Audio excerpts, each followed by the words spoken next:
everyone, welcome back to my channel and another Meet the Bags video.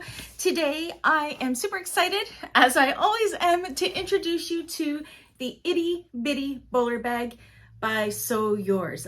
This bag is so adorable. Let me show you some features of this bag.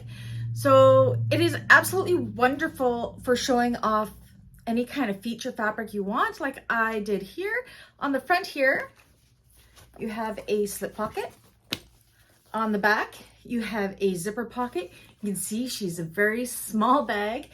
She's a crossbody strap or shoulder strap adjustable.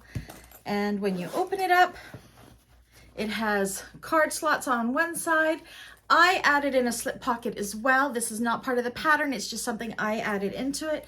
And again, it's just the perfect little bag, perfect for travel or perfect for those types of people who do not like a large handbag. It's just so very adorable. Anyways, if you would like to order a bag in your choices of fabrics, colors, hardware, etc., you know what to do. All that information is down below in the description. And if you're part of my bag makers community, there is a tutorial on this one. So I hope that you'll watch it and enjoy it. And yeah, anyways, I'll catch you guys on the next one. Bye.